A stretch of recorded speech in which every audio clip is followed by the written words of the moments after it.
Bonjour à vous, j'espère que vous allez bien. Aujourd'hui, nous allons parler de sociétés de gestion immobilière.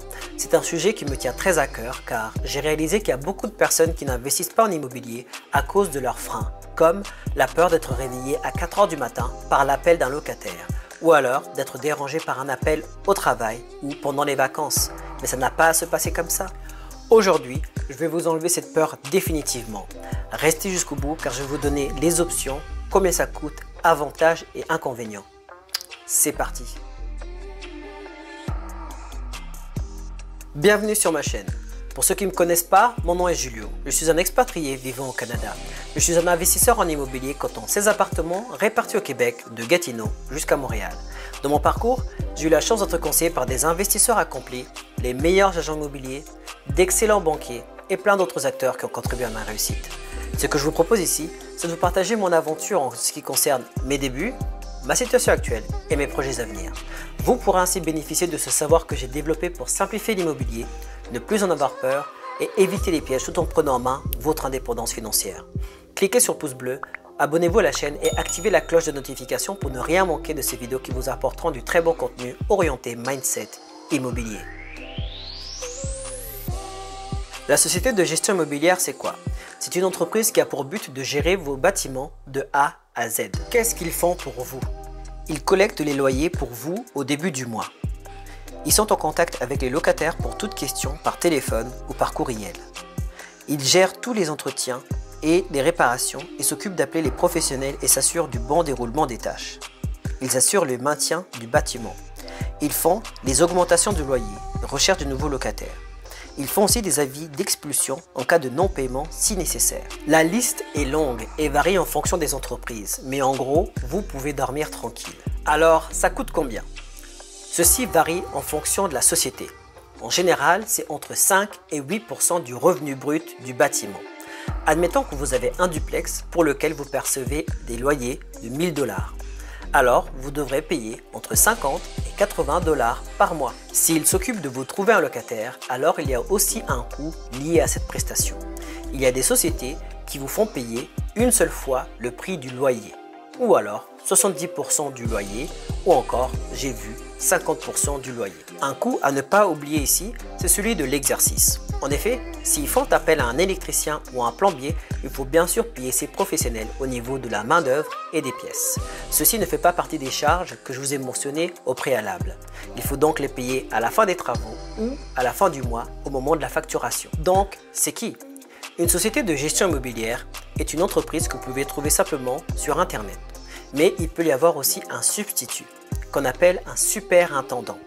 Un superintendant est un locataire qui, moyennant une réduction de loyer, peut s'occuper de beaucoup de tâches, comme la maintenance des lieux, la récolte des loyers, l'entretien paysager, le déneigement et la communication avec les locataires. Si vous trouvez un superintendant, il est important de pouvoir le documenter d'une manière officielle, datée et signée par les deux parties. Alors maintenant, les avantages.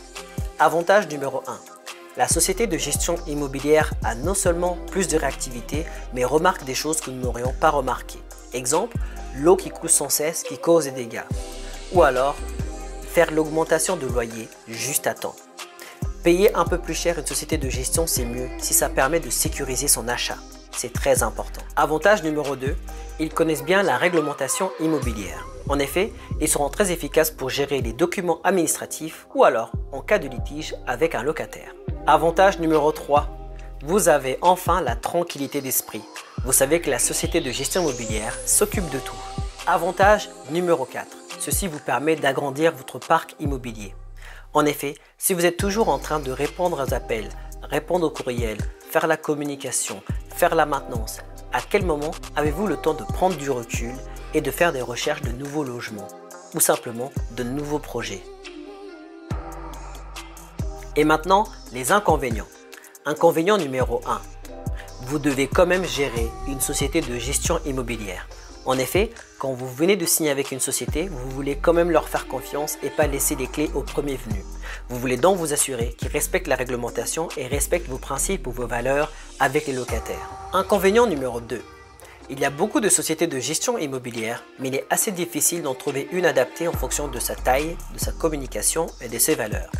Si les choses se passent mal, nous ne le saurons pas tout de suite, car la société est plus en communication avec le locataire qu'avec vous-même. Nous avons voulu une tranquillité, quelque part nous en payons un peu le prix. D'ailleurs, faites attention car l'image de la société est associée facilement à celle de la vôtre et il ne faut pas que ces situations fassent partir des bons locataires. 3 situations pour lesquelles je recommande de faire appel à une société de gestion immobilière. Alors numéro 1, vous n'avez pas assez de temps pour le faire vous-même. Numéro 2, c'est trop loin géographiquement. Et ensuite, numéro 3, vous avez un parc immobilier trop élevé pour pouvoir tout gérer en même temps. Vous savez, tout ceci est relatif d'une personne à une autre. Le but ici, c'est de trouver sa tranquillité d'esprit. Alors, comment trouver une bonne société de gestion immobilière? Vous pouvez faire une recherche sur internet en fonction du nombre d'étoiles ou d'avis. N'hésitez pas à regarder les commentaires, ils en disent long sur les sociétés. Personnellement, ma préférence, ce sont les recommandations. Il n'y a rien de mieux s'il y a un membre de votre famille ou un professionnel qui peut vous recommander une de leurs sociétés de gestion immobilière qui marche très bien et qui a fait ses preuves. Personnellement, si vous avez commencé l'immobilier récemment et que vous avez un parc qui est assez réduit, je le gérerai moi-même, surtout si c'est dans la même région. Pourquoi? Ça vous permettrait d'être familier avec les prix, les locataires et les acteurs qui sont autour de vous. Ensuite, avec la croissance, vous pourrez vous permettre de prendre une société de gestion immobilière, mais vous aurez une bonne notion de ce qui devrait être fait au bon moment et à quel prix. Alors oui, la société de gestion immobilière a un coût, mais il est nécessaire pour votre tranquillité, celle de locataire et pour le bon maintien des opérations. Sans compter que vous aurez plus de temps pour vous. Vous pouvez donc accorder plus de temps à vos projets, une autre source de revenus, à votre famille et vos amis. Dites-moi dans les commentaires ce que vous avez pensé de la vidéo, ça me ferait plaisir d'échanger là-dessus. Si vous avez bien aimé, n'hésitez pas à cliquer sur le pouce bleu et partager la vidéo à tous vos amis. À très bientôt.